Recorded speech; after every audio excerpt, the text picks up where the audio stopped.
அரசிமா அம்மா இங்க அம்மா கிச்சன்ல இருக்காங்க மாமா. அப்பா அப்பா உள்ள இருக்காங்க. சரி சரி விடு, எல்லாத்தையும் நான் பாத்துக்கிறேன் உனக்கு. அரசிமா அத்தா அக்கா மச்சான் சரவணா கதிரே அக்கா என்ன பெத்தெடுத்த தெய்வமே என்னன்னு சொல்லு. அத்தா எங்க ரெண்டு பேரையும் சேர்ந்த மாதிரி ஆசீர்வாதம் பண்ணு. எதுக்குடா? அட பண்ண அத்தா. சரி எந்திரிங்க, நல்லா இருங்க நல்லா இருங்க. அக்கா இங்க வாங்க மச்சான், நீங்களும் வாங்கல. நீங்க ரெண்டு பேரும் சேர்ந்து வாழ்த்துனாவே போதும். முதல்ல எல்லாரும் ஸ்வீட் சாப்பிடுங்க. பெத்தவ கிட்டையும் வளர்த்தவ கிட்டையும் சேர்ந்தே நான் சொல்லிடுறேன், நான் அப்பா ஆக போறேன். பழனி பழனி நல்லா இருடா. சந்தோஷமா இருக்குடா. நல்லா இருமா. ரொம்ப சந்தோஷம்டா. ரொம்ப சந்தோஷம் சுகன்யா. முதல்ல நீ வந்த, இப்போ ஒரு வாரிசை கொடுக்க போற. ரொம்ப சந்தோஷம். சித்தி ஹாஸ்பிடலுக்குலாம் போனீங்களா சித்தி? போனோம். டாக்டர்லாம் பார்த்து கன்ஃபார்ம் பண்ணிட்டு தான் வரோம். என் கனவுல நான் கும்புற முருகன் வந்துகிட்டே இருந்தா, திரும்ப திரும்ப வந்தான். முதல்ல என் பேரனுக்கு ஒரு வாரிசை கொடுத்தான், இப்போ என் மகனுக்கு. ரொம்ப சந்தோஷம். அம்மாச்சி இங்க இருக்கிறது எனக்கு அம்பட்டு சரியா படல. இந்த வீட்ல இது வரைக்கும் எத்தனையோ பிரச்சனை வந்திருக்கு மாமா. ஆனா அப்பாவுக்கும் அம்மாக்கும் சண்டை பெரிய பிரச்சனைன்னு அந்த மாதிரி ஏதாவது வந்திருக்கா? நாள் கணக்குல பேசாமலாம் இருந்திருக்காங்களா சொல்லுங்க? அம்மாச்சி வந்ததுக்கு அப்புறம் தான் அம்மாவுக்கும் அப்பாவுக்கும் சண்டையே வந்தது. என்னமோ ஒண்ணு தப்பா இருக்கு மாமா. அவங்க இங்கேயே இருந்தா அம்மாவுக்கும் அப்பாவுக்கும் சண்டை பெருசா வரும்னு எனக்கு தோணும். நீங்க பேசாம அம்மாச்சி கிட்ட பேசி அவங்களை கூட்டிட்டு போயிடுங்க. நான் முயற்சி பண்ணி பாக்குறேன். சுகன்யா, உனக்கு என்னென்ன சாப்பிடணும்னு தோணுதோ சொல்லு, நான் உனக்கு சமைச்சு தரேன். சொல்லாமலே எம்பிட்டு சமைச்சு போடுறிய. சொன்னா இன்னும் என்னெல்லாம் பண்ணுவியலோ. இத பாரு, இந்த மாதிரி நேரத்துல தான் நல்ல வாய்க்கு ருசியா சாப்பிடணும்னு தோணும்.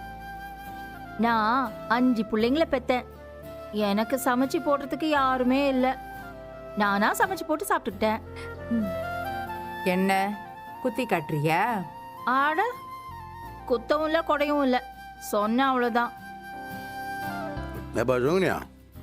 இனிமேல் நீ கடைக்கெல்லாம் போக வேணாம்ப்பா. இதேதான் அவங்களும் சொன்னாங்க. இன்னும் கொஞ்ச நாள் போறேனே. ஏண்டா பழனி மச்சான், கடைக்கு வேலைக்கு ஒரு ஆளை வச்சுக்கிற வேண்டியன்ற. எங்க மச்சான், நீங்களும் ரொம்ப காலமா தேடிக்கிட்டு தானே இருக்கீங்க. ஆள் அமைய மாட்டேங்கிறாங்கல்ல, எனக்கு மட்டும் உடனே எப்படி கிடைப்பாங்க? அது சரி சரியா, கடைக்கு யாராவது ஒரு நல்ல ஆள் வேலை கிடைச்சா சொல்றேன். ஏன் மாமா சமையல் எப்படி இருக்கு? என்னத்தா என்னமோ நீயே சமைச்ச மாதிரி இல்ல கேக்குற? அந்த ரைத்தா நான் தான் பண்ணேன். இதுவா? அருமையா இருக்குமா, அருமையா இருக்கு. இந்த எல்லா ஐட்டத்துலயும் இதுதான் டாப்னா பாத்துக்கேன். பிரமாதம். இத பாருமா சுகன்யா, இன்னும் நீ சின்ன குழந்தை மாதிரியே அங்கிட்டு இங்கிட்டு எல்லாம் ஓடிட்டு இருக்க கூடாது. குழந்தை பிறக்கிற வரைக்கும் நீ கொஞ்சம் கவனமா இருக்கணும், சரியா? சரிங்க அத்தை. டேய் பழனி, அவளை பைக்ல எல்லாம் வச்சு கூட்டிட்டு போவாத. எங்க போனாலும் ஆட்டோல கூட்டிட்டு போ. அம்மா, அதான் மாமா கிட்ட காரே இருக்கே. மறந்தே போயிட்டேன். கார்ல கூட்டிட்டு போடா. அண்ணிங்க 2 பேர் இருக்காங்க, அவங்க நல்லாவே பாத்துப்பாங்க. ஆத்தா, நீயும் என் கூடவே இருந்தா சுகன்யாவுக்கு பக்கபலமா இருக்கும்ல. நீயும் அந்த வீட்டுக்கு வரக்கூடாது. அதானே. ஏன் வரக்கூடாதுன்னு கேக்குறியா, இல்ல வர சொல்லி கூப்பிடுறியா? வர சொல்லி கூப்பிடுறதாவே வச்சுக்கேன். நீ அங்கேயே வந்துரு ஆத்தா. ஏண்டா இப்ப எதுக்கு அம்மா வாங்க வர சொல்ற? இருமா அவங்கிட்ட நான் பேசிக்கிறேன். ஏண்டா உங்க அண்ணன் என்ன வீட்டை விட்டு துரத்துவான், நீ என்ன வந்து கூப்பிடுறியா? ஏதோ சக்தி என்ன கோபத்துல அப்படி ஏதோ பண்ணிருச்சு. ஏமாமா, என்னதான் கோபமா இருந்தாலும் அம்மா வெளியில அனுப்புவாங்களா? பண்ண மாட்டாங்க தான். நீ சொல்றது சரிதான். ஏதோ புத்தி கட்டு போய் என் சின்ன அப்படி பண்ணிருச்சு. ஏன்பா என்னை கூட்டிட்டு வர சொல்லி உங்க அண்ணன் சொன்னானா? இல்ல இல்ல இல்ல இல்ல இல்ல, அண்ணனா எதுவும் சொல்லல, நானா தான் கேட்டேன். அவன் என்ன துரத்துவான், நீ வந்து என்ன கூப்பிடுவ, நான் உடனே வந்துடணுமா? ஏண்டா நான் என்ன அந்த அளவுக்கு இளக்கரமா போயிட்டேனா? எதுக்காத்தான் நீ இப்படியெல்லாம் பேசிக்கிட்டு இருக்க? முத்தண்ணனும் நானும் நீ பெத்த பிள்ளைங்க தானே. இந்த பாரு, மறுபடியும் ஏதாவது சண்டை வரும், அப்புறம் அவன் என்ன கழுத்தை பிடிச்சி வெளியே துரத்துவான். நான் கூப்பிடாம நீயா தானே வந்தானே அவன் என்னை பார்த்து பேசுவான். அதெல்லாம் கேட்கணும்னு எனக்கு என்ன தலையெழுத்தாடா? நீ என்ன அத்தா சின்ன குழந்தை மாதிரியே பேசிக்கிட்டு இருக்கியே? நான் எதுக்காக கூப்பிடுறேன்? எனக்கும் சுகன்யாவுக்கும் வந்து ஒத்தாசையா இருந்தானே கூப்பிடுறேன். இங்க பாருடா, உங்க 2 பேருக்கும் ஏதாவது ஒத்தாசை தேவைப்பட்டா நீங்க 2 பேரும் இங்க வந்துருங்க. அம்மாவெல்லாம் அங்க அனுப்ப முடியாது. அதானே. இத பாருடா, யாரு என்னை வீட்டை விட்டு அனுப்புனாங்களோ அவங்களே வந்து என்னை கூப்பிட சொல்லு. அதுக்கப்புறம் நான் வர்றதை பத்தி யோசனை பண்றேன். அப்ப கூட நீ யோசிக்க தான் செய்வ, வரமாட்ட, அப்படிதானே? ஆமாண்டா. இத பாருடா, பல வருஷத்துக்கு அப்புறம் பெத்த தாயை பாத்துக்கிற பாக்கியம் எனக்கு கிடைச்சிருக்கு. அதெல்லாம் நான் அப்படி விட்டு கொடுக்க மாட்டேன். அவங்களே வந்து கூப்பிட்டாலும் சரி, நான் அம்மாவை விட மாட்டேன்.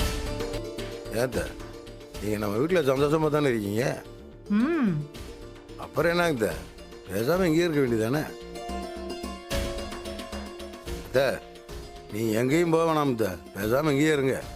எலிவாள்னே மச்சான், வந்தா எதாவது பேச்சு தொலையாதடா, முதல்ல சாப்பிடு. சாப்பிடு சாப்பிடு. ஏய் வந்துட்டியா?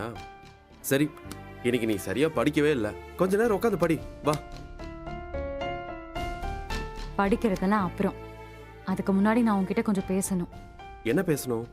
நீ என்ன பண்ணிட்டு இருக்க? இதோ ஃபோன் பார்த்துட்டு இருக்கேன். நான் அதை கேட்கல. பொதுவா கொஞ்ச நாளா என்ன பண்ணிட்டு இருக்க நீ? நீ என்ன கேக்குறனே எனக்கு புரியல.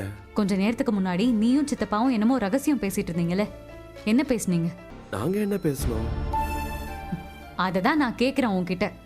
ஓ அதுவா? செக்கப்புக்கு ஒழுங்கா கூட்டிட்டு போங்க, அவங்கள நல்லபடியா பாத்துக்கோங்கன்னு சொன்னேன். நீ என்ன பேசுன நானும் கேட்டேன். எதுக்கு அப்பதான் இங்க இருக்க கூடாதுன்னு நினைக்கிற? அவங்க இங்க இருக்கிறதுல உனக்கு என்ன பிரச்சனை? அது அம்மாச்சி அங்க போனா எல்லாருக்கும் ஒத்தாசையா இருக்கும்ல, மாமாக்கு அத்தைக்கு எல்லாருக்கும். இது சித்தப்பா எல்லார் முன்னாடியும் சொன்னது. ஆனா நீ சித்தப்பா கிட்ட வேற ஏதோ காரணம்ல சொன்ன. அத்தைக்கும் மாமாக்கும் சண்டை வர்றதுக்கே அவங்க தான் காரணம்னு சொல்ற. கேட்டுட்டாடா. அது அது என்னன்னா, இங்க பாரு, நிஜமாவே நீ அப்படிதான் நினைக்கிறியா? அத்தையும் மாமாவும் அப்பத்தாவால தான் சண்டை போடுறாங்களா? இல்ல, நான் அப்படிலாம் நினைக்கல. ஆனா அப்படி சொன்னாதான் மாமா அம்மாச்சிய கூட்டிட்டு போவாங்கன்னு நினைச்சேன். இங்க பாரு, நீ மாத்தி மாத்தி பேசிட்டு இருக்க கதர். சாப்பிடும்போது ஃபுல்லா உன்னை கவனிச்சுட்டு தான் இருந்தேன். எங்க வீட்டுக்கு போக மாட்டேன்னு அப்பதான் சொன்னதும் உன் முகத்துல அம்பட்டு ஏமாற்றத்தை பார்த்தேன். அதெல்லாம் நீயே கற்பனை பண்ணி பேசிட்டு இருக்க. நீ நினைக்கிற மாதிரிலாம் ஒண்ணும் இல்ல. நடிக்காத.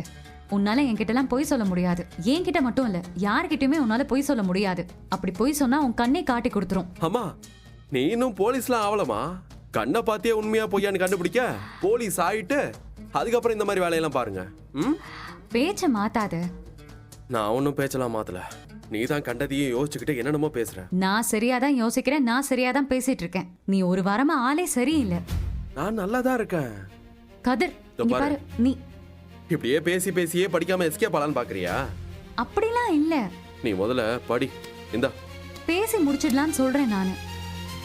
என்ன பேசுறதா இருந்தாலும் அப்புறமா பேசிக்கலாம், பொறுமையா பேசிக்கலாம். பேசுறதுக்குலாம் நிறைய டைம் இருக்கு, ஆனா படிக்கிறதுக்கு டைமே இல்ல. நீ முதல்ல படி. படி ராஜி. இல்ல கதிர், நீ படிச்சுக்கிட்டே இரு, நான் போயிட்டு வந்துடுறேன்.